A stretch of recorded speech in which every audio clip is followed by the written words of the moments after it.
आशीर्वाद से जम्बू अखाड़ा समिति इस वर्ष दूसरी बार 5 जोड़ों का सामूहिक विवाह समारोह करने जा रही है। 7 अक्टूबर के प्रेस रिलीज के माध्यम से हम लोगों ने सर्वसाधारण को सूचित किया था कि 1 नवंबर तक आप लोग अपना रजिस्ट्रेशन करा लें।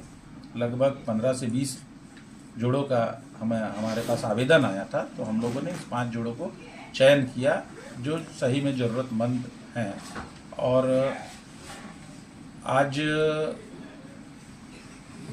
हम लोगों ने इस प्रेस के माध्यम से बताना चाह रहे हैं कि ये 5 जोड़ों का हम लोग 23 तारीख को दिन रविवार 11 से 4 के बीच में विवाह को संपन्न कराएंगे हिंदू रीति रिवाज के। कल संध्या 21 तारीख को हम लोग मेहंदी का रस्म करेंगे उन 5 बच्चियों का। और इस दौरान कलकत्ते से शहनाई, कलकत्ता से विशेषकर हमारे साथी जाकर फूल लेके आएंगे, उनकी सजावट की जाएगी। शहर के गण्यमान डीसी साहब, एसपी साहब, डीएसपी साहब, सभी लोगों को हम लोगों ने, पूर्व डीआईजी, डीजीपी, एसपी को भी हम लोगों ने आमंत्रित किया है।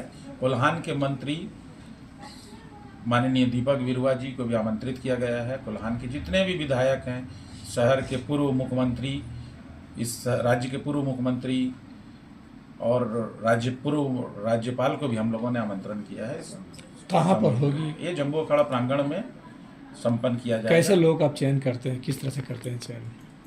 जी, हम लोगों ने तो 7 अक्टूबर को आवेदन दिया था। लोग अपने से पेपर के माध्यम से या सामाजिक, जो हमारे सामाजिक जो लोग हैं, चाहे वो आसपास के हमारे मुखी समाज, तुरी समाज, उन लोगों के ही माध्यम से लोग आते हैं। और जब हम लोग आधार कार्ड जांच करवा करके, उनके स्थिति को देख करके, उनका मेडिकल जांच करवा कर, विशेषकर HIV और CBC रिपोर्ट हम लोग करवाते हैं कि इस तरह करने के पीछे का मेन उद्देश्य क्या है?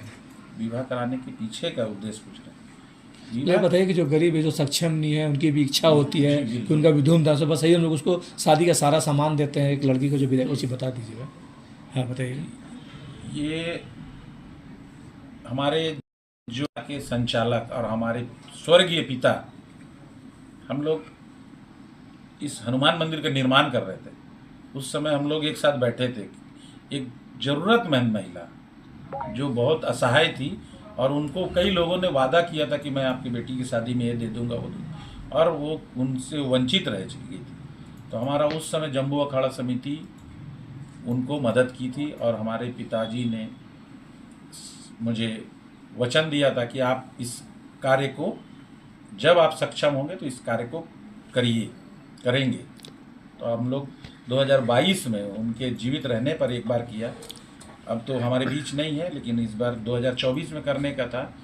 आचार संहिता लगा था तो हम लोग नहीं कर पाए। 2025 में हम लोग इसको संपन्न करने का। 2 बात बताइए, ये जो सामूहिक विवाह होगा उसके बाद इस विवाह का पंजीकरण रजिस्ट्रार के यहाँ भी करवाएंगे आप लोग?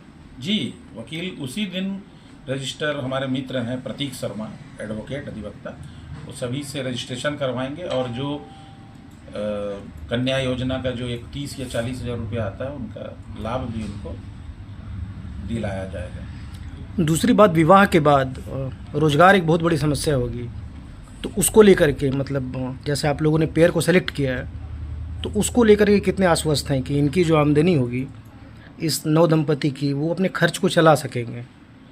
इसके लिए हम लोगों ने जिनको चयनित किया है, अभी तक हम लोगों ने जो जानकारी ली, कोई लड़का शराबी नहीं है। दूसरी बात कि सभी लोग अच्छी तरीके से स्वस्थ, और जहाँ भी कार्य कर रहे हैं बहुत कुशलता के साथ वहाँ कार्य कर रहे हैं, और इसीलिए हम लोगों ने उनको चयनित किया।